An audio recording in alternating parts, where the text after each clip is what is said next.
अब हम मेन चलते हैं आपका वर्क जो है कि रेप ऑफ द लॉ, इसकी आप लोग काफी देर से चर्चा कर रहे हैं।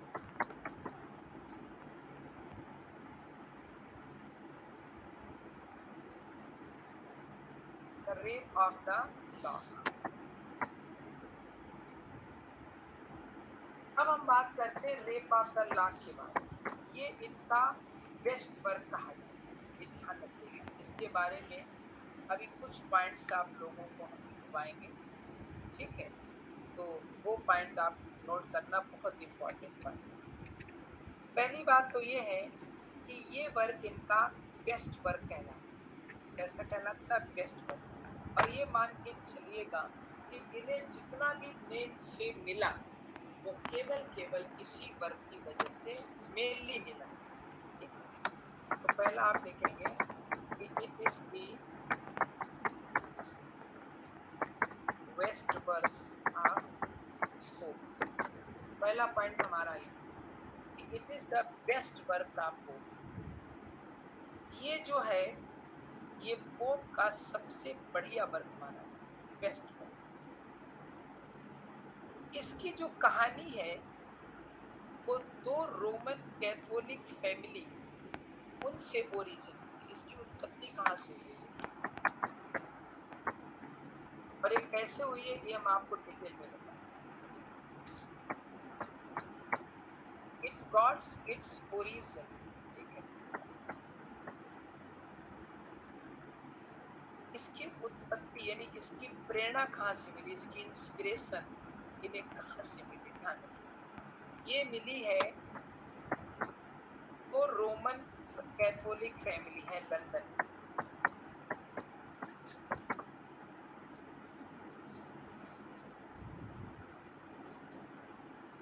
तो रोमन कैथोलिक फैमिली,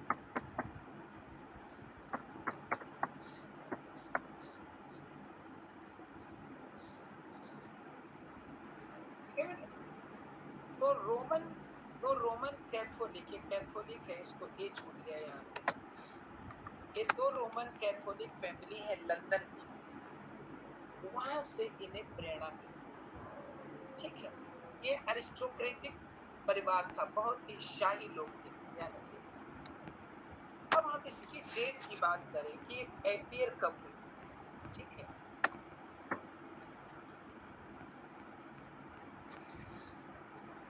एपियर्ड इन 1712। इस 1712 में जो है वो एपियर हुई, ठीक है? जब 1712 में पहली बार पब्लिश हुई थी तो उस समय इसमें केवल दो कैंटोस थे, ध्यान रखिए। It had two cantos. का है इसमें दो कैंटोस थे। कैंटो कहते हैं खंड के लिए, कैंटो किसे कहते हैं? खंड के लिए। बाद में इसमें तीन कैंटोस और बढ़ाए गए, तो उसमें कैंटो की संख्या कितनी हो गई थी? 5।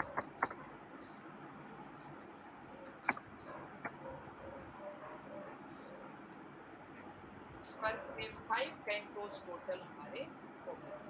ओके, इसको नोट कर लीजिए, जो दिक्कत आप पूछिए। सर? हाँ जी बताइए, कहना पूछिए। सर ये कह रहे थे कि ये तीन तीन कैंटोस कब जोड़ेगा इसमें? हाँ, ये बाद में जोड़े गए, चलिए ये बता देता हूँ, चिंता न करिए। इस 14 में जोड़े गए थे, 14 में। हाँ, ये 2 साल के बाद एक सब बता देगा, चिंता न करिए। प्रेमपाल जी नोट कर लिया? हाँ जी, 17 × 14 कर ले नोट। 17 × 14 कर ले नोट। हाँ, सब अभी हम नोट करा देंगे, आप आगे ओके आगे ना चले, ओके हम सब क्रम से नोट करा रहे हैं। अच्छा बेटा, ओके। ठीक है? नोट कर लिया सब बच्चों ने? Yes sir, noted. ठीक है, ठीक है। अब देखिएगा, इसमें जो बचे हुए 3 कैंटोस थे वो 1714 में जोड़े गए थे और तब जाकर के पूरा वर्क हमारा बना, जिसे कंप्लीट वर्क कहा गया। ये क्लियर हो गया? इसको इरेज कर दे। यस सर, इरेज कर यस दो। सर। अब देखिए ये किस तरह का वर्क है, ये भी आप समझिए ये किस तरह का वर्क है। तो आप लोग ध्यान से सुनिए, ये हमारा मोक हीरोइक की पिक है।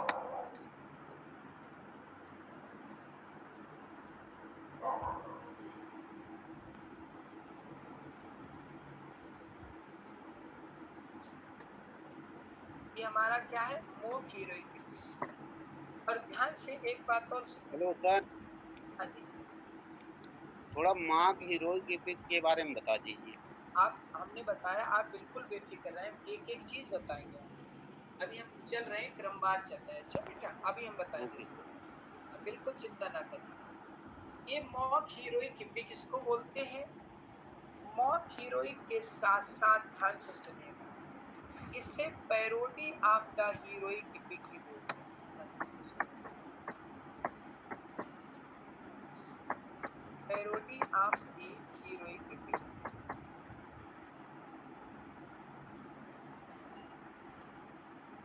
इसे पैरोडी ऑफ द हीरोइक की पिक भी बोलते हैं, या पैरोडी ऑफ इपिक पोइट्री भी बोलते हैं।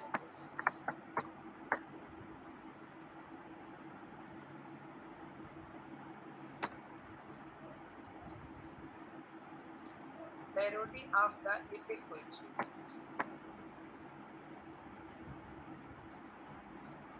ये भी इसे।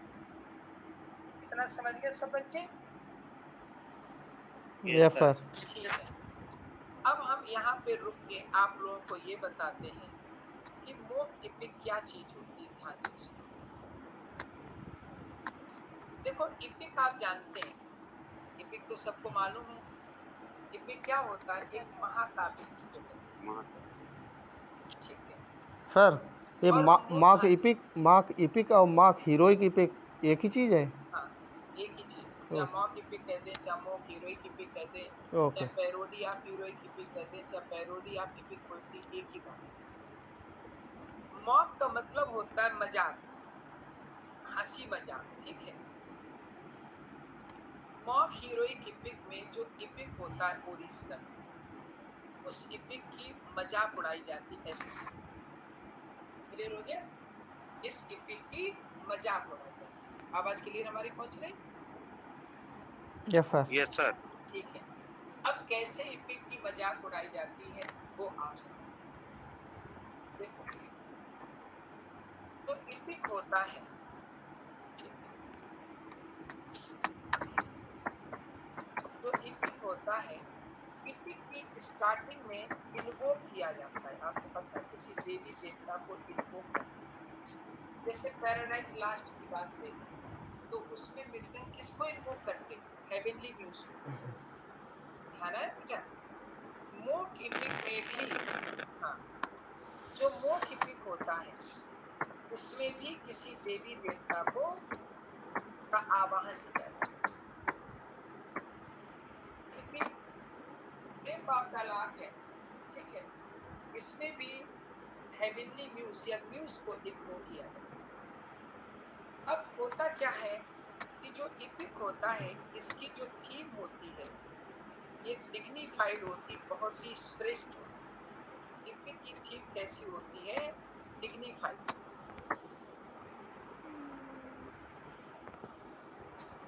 और जो मोक इपिक होता है, इसकी छोटी तो छोटी ट्राइबल होती है, ट्राइबल एक थीम। अब आप सोचें कैसे सर ट्राइबल? देखो, पैराडाइज लास्ट की बात करें तो पैराडाइज लास्ट की पिक क्या है?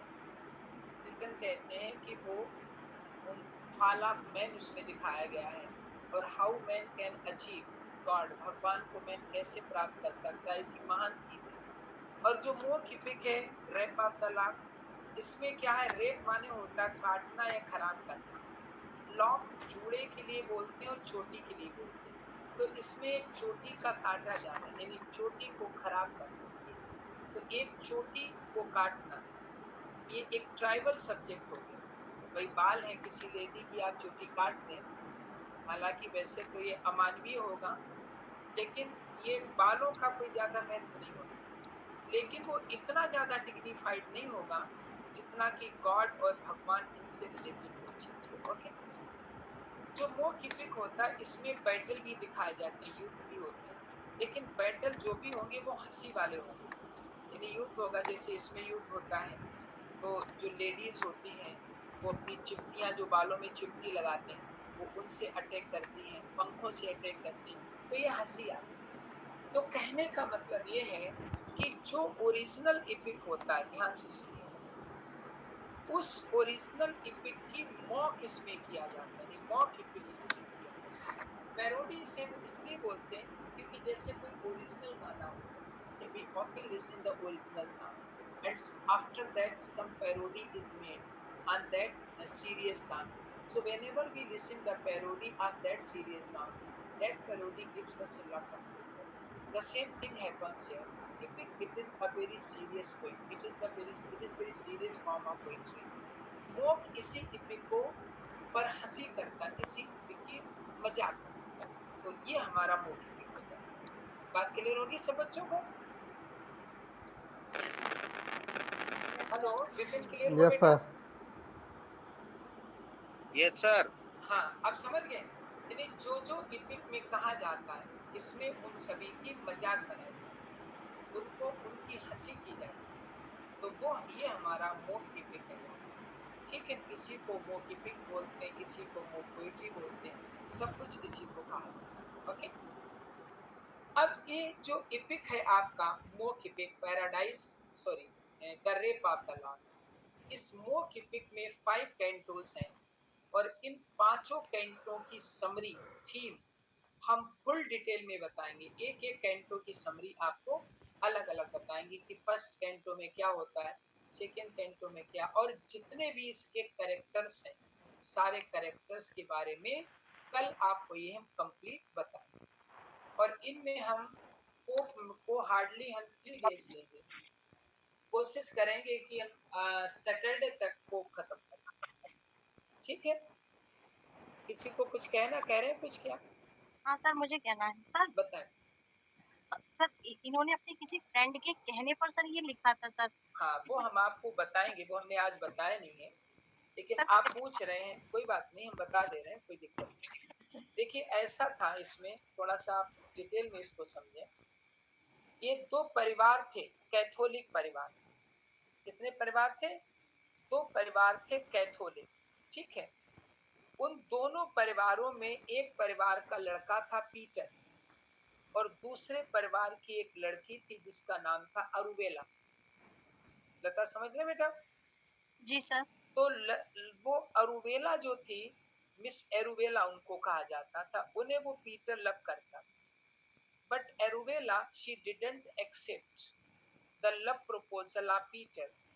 पीटर के उसने प्रपोजल को एक्सेप्ट नहीं किया, तो पीटर नाराज हो गया। उसने सोचा कि ये गर्ल अपने आप को बहुत सुंदर समझती है, she is proud of herself because she is proud of her beauty, तो लाओ इसकी ब्यूटी ही हम खत्म कर दें। तो पीटर ने उस अरुबेला के बाल काट लिए थे, उसकी चोटी काट ली थी। इस वजह से ये दोनों कैथोलिक फैमिली, ये बहुत पक्की दोस्ती थी दोनों कैथोलिक फैमिली में, ये चोटी काटने के बाद दोनों कैथोलिक फैमिली में जबरदस्त दुश्मनी हो गई। इतनी बात क्लियर हो गई लता? जी सर। अब दोनों परिवारों का एक व्यक्ति थे जिनका नाम था कैरल, जो आप बार बार जिनका जिक्र कर रहे हैं वो कैरल थे। हमने सोचा इनको कल ही बताएंगे, लेकिन आपने तो हमने चलो बता दिया। ये कैरल नेम है, ध्यान से सुनिए। ये कैरल जो थे, ये दोनों ही परिवारों के वेल विशर थे। इनका फुल नेम क्या था वो भी आप समझिए। कैरल तो इस पोएम में कहा गया है, इनका वैसे फुल नेम है जॉन कैरल।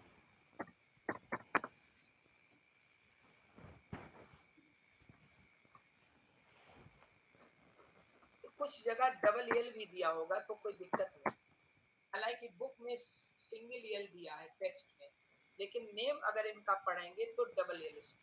ठीक, तो ये जॉन कैरल जो थे, ये दोनों परिवारों के वेलविशर थे, हितैषी थे। तो जॉन कैरल जो थे ये पोप के भी दोस्त थे, तो ये उन दोनों कैथोलिक परिवार में फिर से दोस्ती कराना चाहिए। तो ये आए पोप के पास, ये किसके पास आए? पोप के पास। और पोप को इन्होंने मिस एरुबेला की पूरी घटना बताई और इन्होंने पोप से रिक्वेस्ट की कि भाई पोप, कुछ ऐसी पोएट्री लिखो कि जिसे पढ़ के दोनों परिवारों को हंसी आ जाए और दोनों परिवार इस घटना को तुच्छ समझ के भूल जाएं और दोनों परिवारों में दोस्ती हो जाए। तब पोप ने रेप ऑफ द लॉक को लिखा और इसमें रेप ऑफ द लॉक में जो मेन कैरेक्टर है वो है बेलिंडा का। तो बेलिंडा जो है वो कौन है? वो मिस एरुबेला ही है। इनका पूरा नाम है मिस एरुबेला फर्मर, ध्यान रखिएगा, मिस एरुबेला फर्मर, ये इनका फुल नेम है। तो उन्हीं के आधार पर लिखी थी। तो जिस मित्र को आप पूछ रहे थे बेटा लता, वो ये जॉन केरल है, लिखे, इनको नोट कर लीजिए। यही वो सज्जन है जिन्होंने पोप से कहा था ये वर्क लिखने।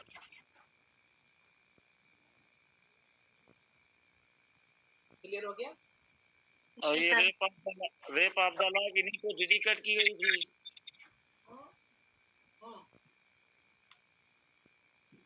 स्टार्टिंग में इन्होंने इन्हीं का जिक्र किया।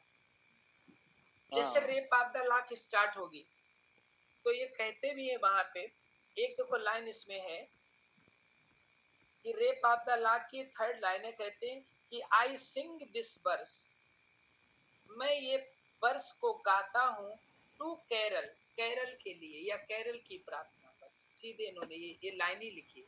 हाँ, तो डेडिकेट इन्हीं को की गई है, इन्हीं को हो ही गई भाई। हाँ। देखो सीधा लिखा ना, I sing this verse to Kerala, मैं केरल के लिए ये गीत गाता हूँ।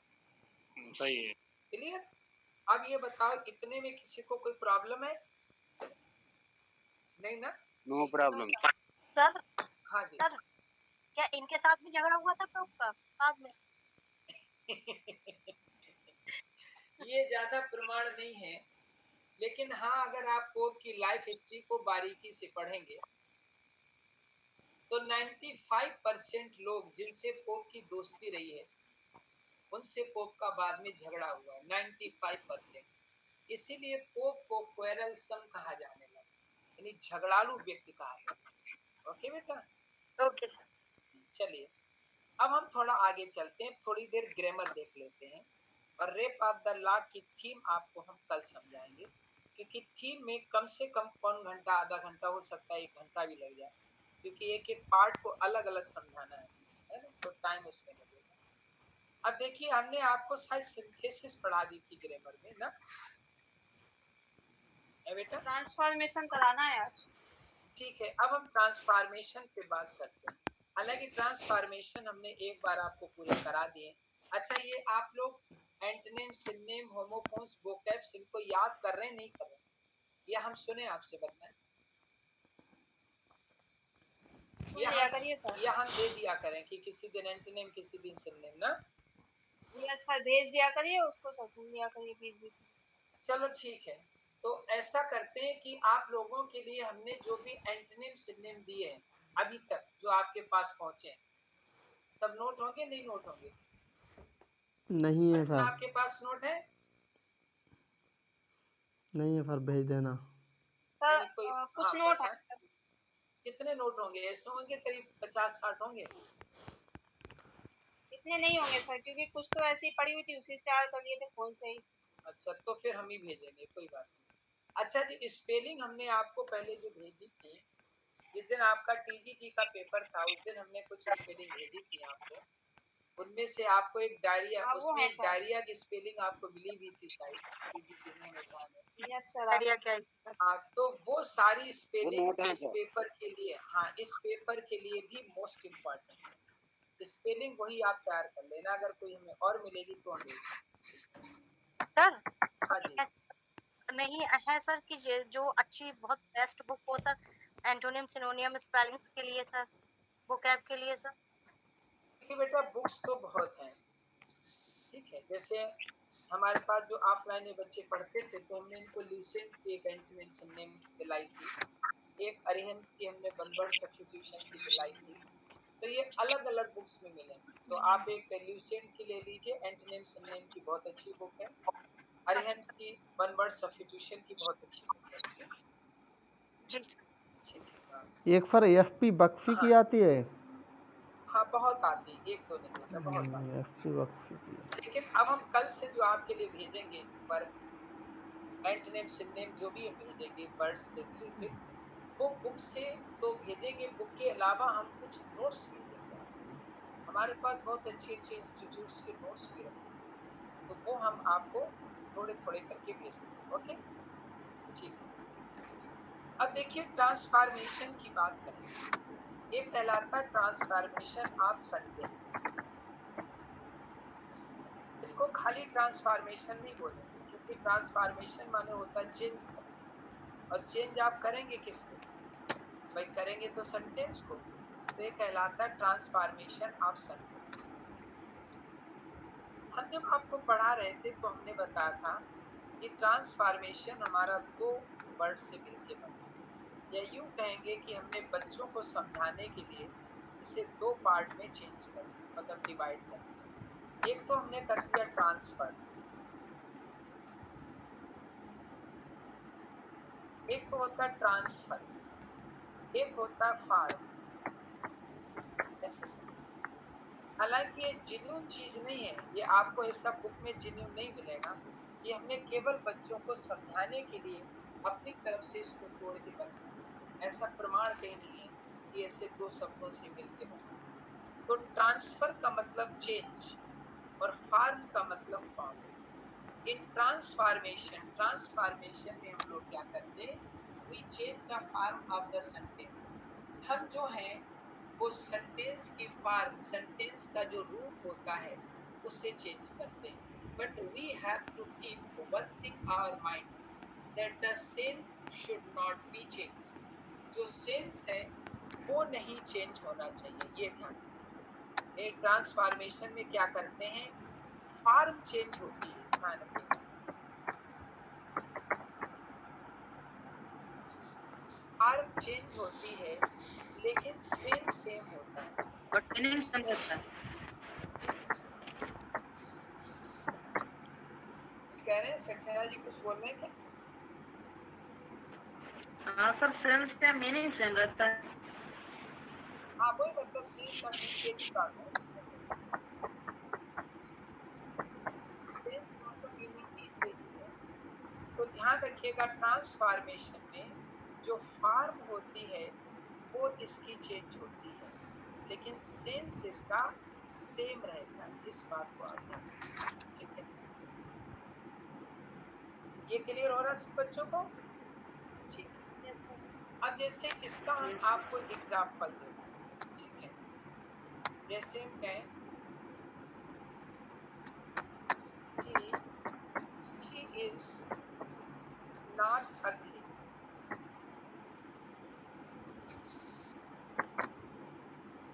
सॉरी, सी होगा, ही हमने लिख दिया है।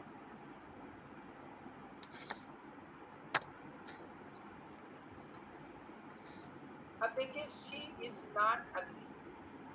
अब हम अगर कहें कि शी इज नॉट अगली, ये हमारा निगेटिव है, इसकी फॉर्म आपको चेंज करना, असर्टिव बनाना।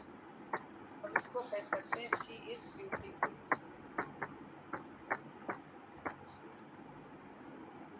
अब अर्थ दोनों का सेम है देखो। अगर हम कहें कि शी इज ब्यूटीफुल, वो सुंदर है, नेगेटिव शी इज नॉट अगली, वो भद्दी नहीं है। अगर कोई भद्दा नहीं है तो मतलब क्या होगा? सुंदर होगा। तो sense of both the sentences is same. दोनों सेंटेंस का जो सेंस है वो हमारा सेम है, लेकिन इनकी जो फॉर्म है वो हमने चेंज कर दी। This is called transformation. इसको हम ट्रांसफॉर्मेशन कहते हैं। क्लियर हो गया बेटा? हटा दे इसको। Yes yes sir. Sir. Yes sir.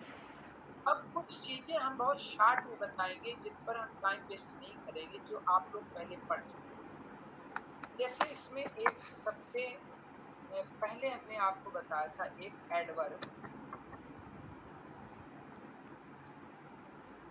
ये हमने ऑनलाइन ऑफलाइन आपको को समझाया था। एडवर्ब टू, इसको कैसे हम रिमूव करते हैं और कैसे इसको ऐड करते हैं, इसमें दो चीजें पूछी जाती हैं। ठीक है, इसको कैसे रिमूव करते हैं और कैसे इसको ऐड करते हैं ये आपको मालूम होगा, लेकिन फिर भी एक पॉइंट हम आपको बता दें, जिन बच्चों को नहीं मालूम एक बार डिस्कस। जैसे हम कहीं is to be to run, अगर इस रन का हमारा क्वेश्चन, तो हमें इस टू को हटाना, इस टू को हम सो में कन्वर्ट कर देंगे, ये काफी बच्चों को मालूम भी है। ये एडजेक्टिव है, इस एडजेक्टिव के बाद हम दैट लगा देंगे और इसके बाद हमें एक और सब्जेक्ट लेना पड़ेगा, जो सब्जेक्ट हमारा इस पहले वाले सब्जेक्ट के अकॉर्डिंग हो, और ये जो टू है, इस टू को हम कैन नॉट में चेंज कर देंगे।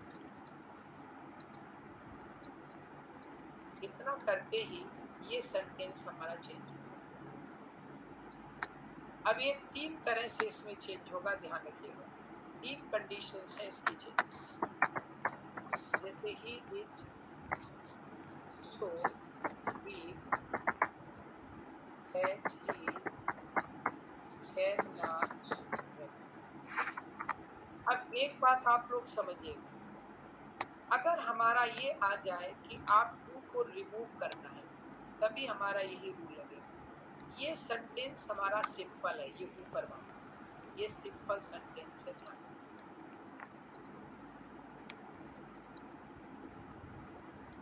ये हमारा सिंपल सेंटेंस, ये हमारा जो है ये कॉम्प्लेक्स सेंटेंस।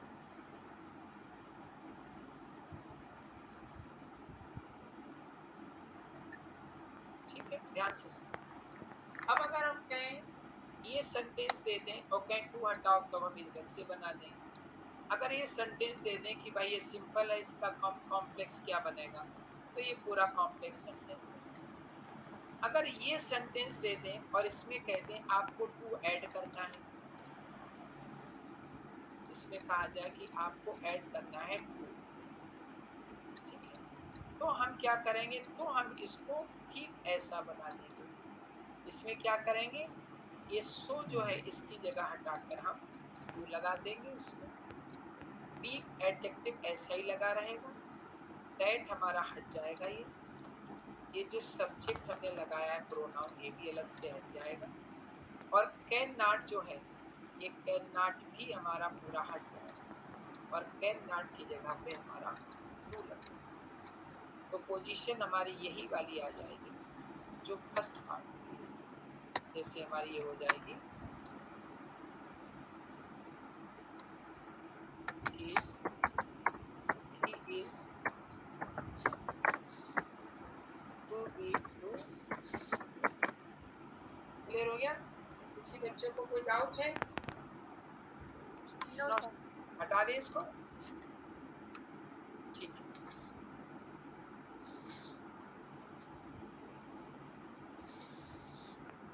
अब एक पॉइंट आप लोग और समझिए, अगर इसमें इज की जगह बाज हो जाए तो हम क्या करें?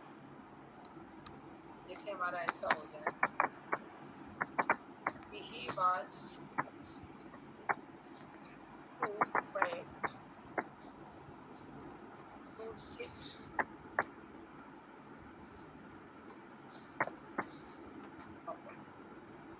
he was too fat to sit properly, वो इतना मोटा था कि वो बैठ नहीं सकता।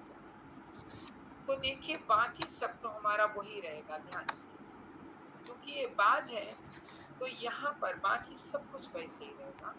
ये जो हमारा है टू, इसकी जगह कैन नॉट लगाते हैं, इसकी जगह हम कुड नॉट करते हैं।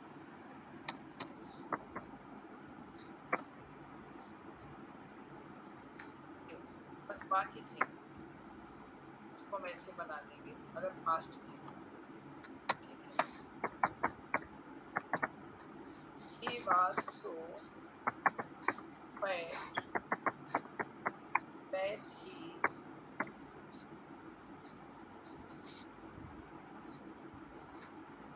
was so fat that he could not sit.